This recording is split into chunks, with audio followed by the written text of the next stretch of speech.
We got an easy one for you guys today. As you can see, it's going to be Chocobo Fina, the banner review. Speaking of banner reviews, I know they changed it so that the banner comes up on a Thursday early in the morning. But I still wanted that time to digest the unit and stuff like that. Not so much for Chocobo Fina because they didn't really change here, but there's going to be new units. We have global exclusive units. We have global exclusive changes. And thankfully, a lot of you guys in the comment section were really supportive in saying that, you know what? I know you feel like you want to give us the information, and it makes you feel bad that you could, but aren't staying up to 7 in the morning, not going to bed till 7 a.m. Sort of thing. But you know, we want the banner reviews to be on Friday. So you know, we're gonna do that. We'll see how it works out. If you guys watch them on Friday, if it comes out quick enough for you guys, then that's what we're gonna be doing Friday morning, 7 a.m. like usual. We'll record them on Thursday when I'm ready and set with the information I want to give you guys. So I wanted to get that out there for you guys. Thank you guys for the support on saying, hey man, just take a breather, take a relax, put it on Friday. You know, the banner's not going anywhere. If I want your opinion, I know where to get it. So let's get in here. Chocobo Fina, her team are here. I love chocobos. It's going to be a ribbon. It's going to be a discernment. It's going to be a materia, makes you immune to all status ailments and gives you 20% HP and MP. How good is this? It's pretty good. Just a strictly better version of discernment from a 4-star like, who was it? Was it 7? Was it 7? I don't know. It's one of those characters, one of the type 0 characters. It might have been 7. I don't think it's 7. Is it 7? I don't know. Someone's going to be like, it was actually some other character. I want to say 7 though. But yeah, there's a lot of characters nowadays too that have a lot of status ailment immunity to the more prominent in what do I want to say? I want to say the problematic statuses like Confusion and Petrify and stuff like that. Those are really the ones that are kind of... Confusion and Petrify mainly are the two big ones, right? Because Confusion makes you lose your turn because you hit yourself or do whatever. And even if you remove it, it's, you know, GG. You've already used your character for the turn because you auto-attacked. Petrify is the second big one because, you know, a lot of people out there are still using Asunaga type effects. And Petrify isn't on Asunaga. It's on like Stona type stuff. So those are the two big ones. The other ones like Blind and Poison and stuff, they're annoying, but they're not going to really like end your run. But it is still good. I love Chocobos, very, very strong. HP and MP 20% status ailment resistance. So if that's something that you want, go for it. Her super team are here. Chocobo Feather Accessory, 45 attack, defense, magic, and spirit, and then gives you Chocobo protection. 5% MP recover per turn, 3 Limit Burst Gauge Crystals per turn, and then 100% chance to ignore fatal damage when your HP is above 1% max 1 time. So very strong super team art accessory to throw on a support or a healer. Outside of that, nothing like super game breaking. We have stuff similar to this. You know, the thing that I'd compare this to is like Twin Bunny hair clips from Sylvie, right? It's got 2 Limit Burst Gauge Crystals, HP and MP 10%, a little bit of defense and spirit as well. I think it's 45 actually, 40, somewhere around there. It's somewhere between like 30 and 45 defense and spirit. Twin Bunny clips are. I don't think it's 45, that'd be too high. But very, very strong there. But the main thing that this has is the chance to ignore fatal damage. I mean, think about this. You have Myra, you put this on Myra. Your whole team dies for the most part. Myra doesn't die due to the 100% chance to ignore fatal damage. She full revives your whole team and then gives everyone an HP barrier and a re-raise. You could use that, maybe come back to the fight that way. So it's cool, it's good. You don't need to go out of your way for it, but it's something that'd be nice to have. There's no like super cool strategies you can do with Chocobo Feather Accessory that I know of. If you're a super cool strategy guy out there with the Chocobo protection, let me know. But let's get into Chocobo Fina's kit and equipment. She can wear staves, rods, bows, whips, and maces. And her armor selection is only hats, clothing, and robes. All right, let's get into her abilities here. Her abilities, for the most part, she doesn't really have any wasted abilities. You know, a lot of characters out there for their first like 5 abilities is just bad and you don't use them. She's got some weaker ones for sure, but they still have their uses. So let's get in here. Chocobo Dash Wind. It's a low multiplier. 3.5 total. It is absolute mirror of equity. All of her chaining skills are absolute mirror of equity. That's the kind of chaining frame family that she's going to be a part of. And Chocobo Dash Wind, main effect here is it's going to add Wind and Imbue for 5 turns as well. So you're going to be using this for Wind and Imbue. It's the first skill she learns. The next two are Burst, MP Regen, and Regen Shot. Those are 2 different skills, both of them AT chaining skills with low multipliers. The first one gives you an MP regen over 3 turns of 30 per turn for 3 turns. So low MP regen, but it is there if that's something that you want. Then Regen Shot gives you an HP regen of an 8 times healing modifier with 1,150 HP as well over 3 turns. This could do some significant healing, especially if you don't have a regen on your team, due to the fact that she is a spirit-based damage dealer. As you can see, all of her skills here are magic damage that scale off of spirit. There can be physical attacks that do magic damage based off her spirit. So just like Leela, she's gonna be very tanky, and she's gonna use physical killers. So it's gonna be very amazing for her. This is kind of what sets her apart. Is she's gonna be a very, very, very tanky, especially against magic damage character, because you'll be stacking spirit on her, which can help her heal, can help her survive, all this cool stuff. So let's get in here. Limit Ray is her next one. It's a very low multiplier, 2.1, but it is a very, very important thing. It increases her limit burst gauge by 18 to the caster, and it's also absolute mirror of equity. 18 is actually exactly half of how much her limit burst costs, and her limit burst is very important to her, so you'll be using Limit Ray a lot at the start of the fight. 2 times. If you dual cast this, as you can see, she does have double Chocobo down there. It's going to fully fill your limit burst gauge while chaining. She has Chocobo Glitter, 30% HP raise, nothing super insane, but if you need a raise, it is there, and as you can see, she can dual cast it. She can dual cast any of her skills. We have Chocobo Dash Light, which is just like Chocobo Dash Wind. Only difference here is that it's going to be light and imbue for 5 turns. Super Chocobo Dash is going to be her main damage dealing skill.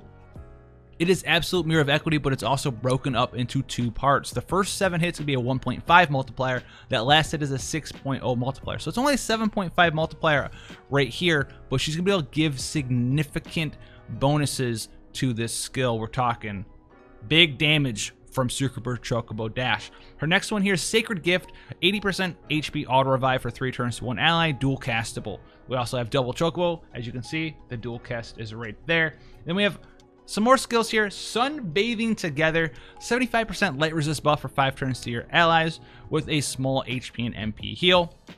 Probably won't really use this for the HP and MP heal, but more for the light resist if that's something that you need to do. Spiritual Meditation here is absolute mirror of equity, 7.5 multiplier. It also increases her spirit by 200% for 3 turns. Now, do note, this is not AoE. This is single target for herself, but it is a big 200% spirit buff. So if you need a giant spirit buff on her and you want one 200%, you're going to get it right there with Spiritual Meditation. Sparkling Cure is a 6-turn cooldown available on turn 1. She's going to have a 100% HP auto revive to herself, and then she's going to revive all KO'd allies to 100% HP. So very nice comeback skill. You know, maybe you can use this to revive 1 or 2 people. This is dual castable.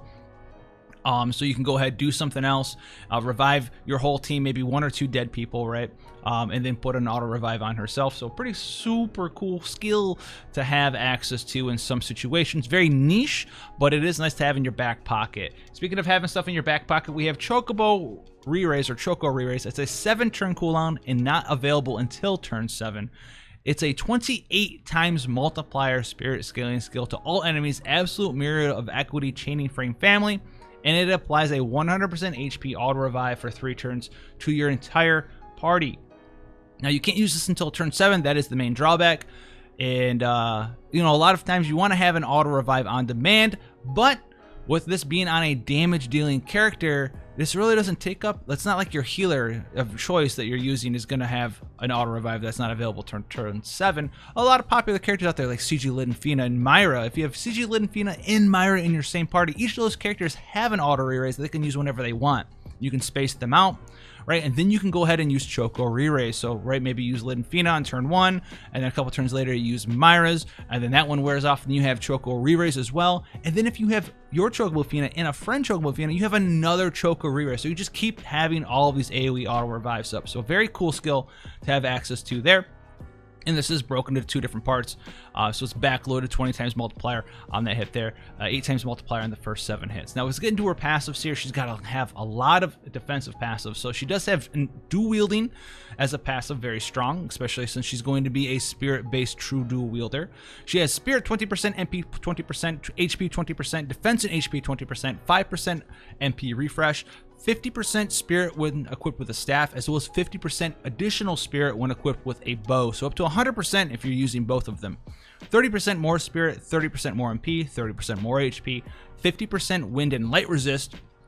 And then her TMR or super TMR activated ability, her trust ability, is going to give you 40% spirit and then 60% true dual wield spirit. She's going to have a 20% defense passive. And then her last passive here is Chocobo Family.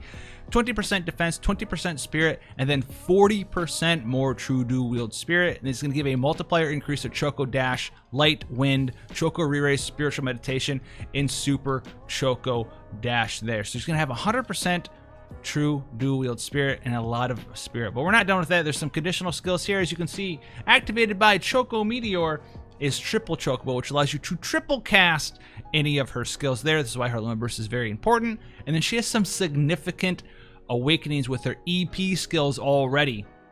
And you're going to want a lot of these. Chocobo Fever, you're going to want to take the Chocobo Fever level 2 guaranteed if you're using this unit. It's a 10 turn cooldown, so very lengthy. You can use it on turn 1 though.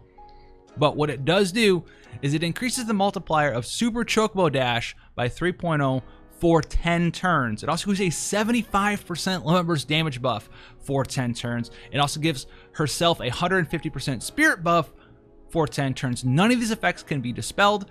And even though it's a 10 turn cooldown, all of these things last 10 turns. So not really that big of a deal. Just don't die. And she's going to be very tanky, so she's going to be very hard to kill. Her second one here is Chocobo Outing. If you take this all the way to level 2, it's going to give you 40% spirit and 30% wind and light resist. That's going to take her wind and light resist all the way up to 80. Okay, so that's very, very strong. If you want to take this to level 1 instead, you're going to get 30% spirit and 20% wind and light. You can save 3,400 EP points. All you're really losing there is 10% spirit, 10% wind, and 10% light resist there if you don't want to spend that extra 3,400 EP. So I would definitely do Chocobo Fever level 2 and then Chocobo Outing 1 there minimum for her. Her limit burst here, speaking of her limit burst, Choco Meteor, magic damage 31 times multiplier with spirit scaling to all enemies 20 hit skill, enables triple Chocobo for 4 turns, and then increases the multiplier by 9.0 for 4 turns to Choco Dash Light, Choco Dash Wind, Choco Re-Raise, Spiritual Meditation, and Super Choco Dash. So you can see that you get significant buffs to her Super Chocobo Dash and Choco Re-Raise as well. Keep in mind, Choco Re-Raise was also split into 2 different parts. So let's take a look at Super Choco Dash multiplier increases. We have 9 from the Limit Burst, 3 from Choco Fever 2, that takes us to 12. And then 2 here from Chocobo Family, 13, 14 multiplier increase on Super Choco Dash.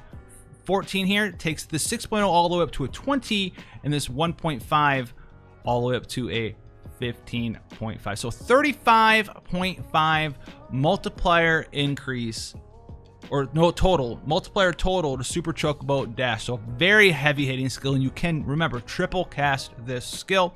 And then Chocobo Re-Raise here is normally a 28 times multiplier, but from her limit burst, Choco Re-Raise gets a 9 times multiplier. And then from her passive, it also gets a 2.0. So 11.0 multiplier here for Choco Re-Raise on her cooldown skill. So this takes us to a 31, and then takes this to a 19, which makes this a 50 times multiplier right here as well. So very powerful skill to be popping off for sure on that auto re-raise, and it's still AT chaining all of her skills chain together. You can go ahead and triple cast like 2 Super Chocobo Dash and then Choco re-raise. You can also just choose to let the dual wield kick in and just naturally dual wield Choco re-raise, because you can't dual cast the same cooldown skill, but since you're dual wielding, you can just let it rip, just normal Chocobo re-raise, and it'll cast 2 times because that's how dual wield works. So very powerful ability to go ahead and just pop those Chocobo re-raises off together. Looking at her spirit passives, I think if you proc everything with Chocobo Riding Mage, if you have the staff and the bow, and you have her EP skill maxed out, she has 250% spirit and 100% spirit true dual wield. So she's very, very, very, very tanky, guys. And remember, Choco Meteor is a 31 times multiplier, but with her EP skill, you get a 75% limit burst damage buff for 10 turns. So you're gonna have that up every time you go to limit burst. Every single time you go to limit burst, 75% additional damage there for you to do. So it's gonna take that up to like a 50 something times multiplier. That's a lot of damage. That's a lot of damage. And then keep in mind, 36 cost on her limit burst.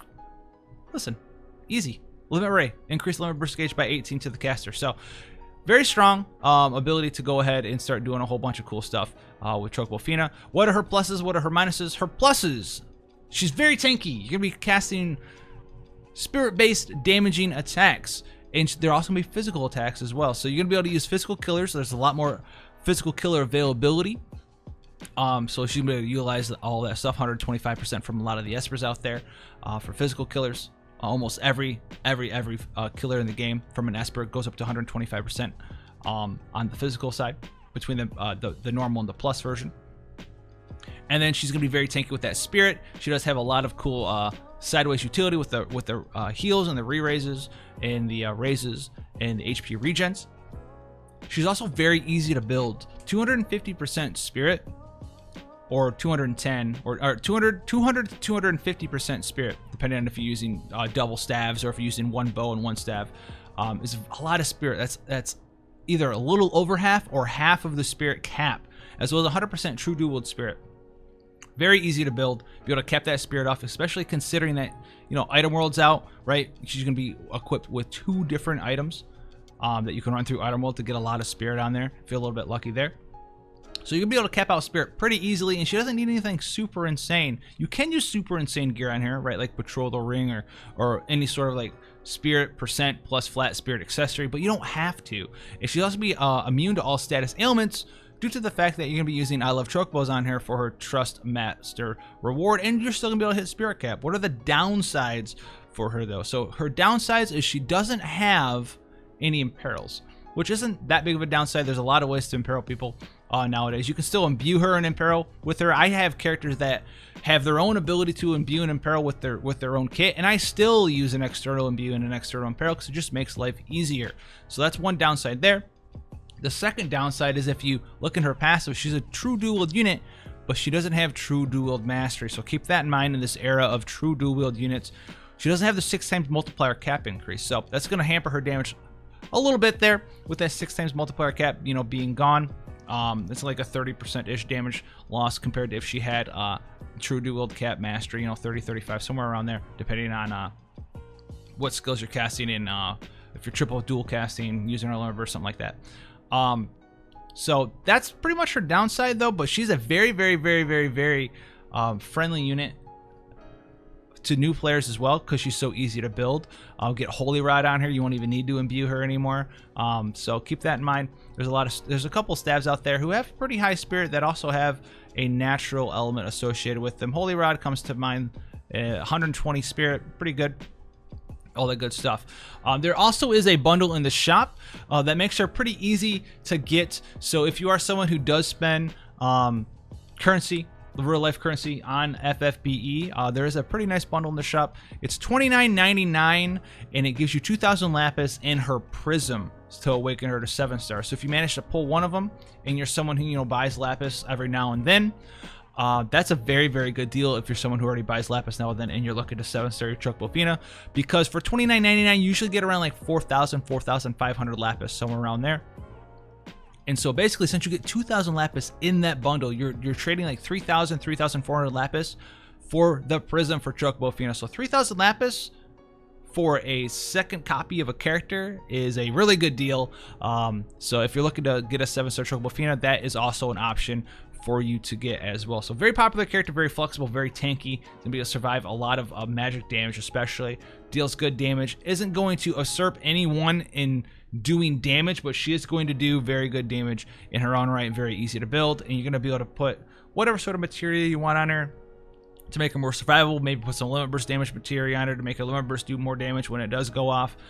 Just give her more HP, make her tankier, whatever you want to do, guys. So let me know what you think about Chocobo Fina for surezies. And then one last thing I want to talk about is what's coming up. So if you haven't seen any of the videos this week, be sure to go check them out. But yeah, October's here, and like I said before, the past couple of years, October, November, December, early January, those times have been the prime time for time-limited units in the global version of FFBE. So be careful with your lapis out there. Only go for her if you really, really, really, really, really want her.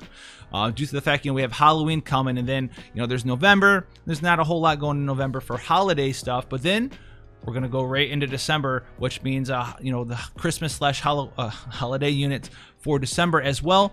And this year there's gonna be 4 weeks of stuff, probably. I'm assuming we're gonna be getting holiday stuff, right? We've had 3 years previously of holiday stuff. This might be the 4th rendition of new characters. So also keep in mind that due to the fact that the holiday stuff is time limited, in the past couple of years, it's been shown that they like to pile time-limited stuff on top of each other. So holiday time-limited stuff, maybe we'll be getting some collaboration time-limited stuff here or there, maybe a rerun of collaboration time-limited stuff. They said Rico Rodriguez was coming. Full Metal Alchemist just came out in JP, or is coming out in JP sometime soon.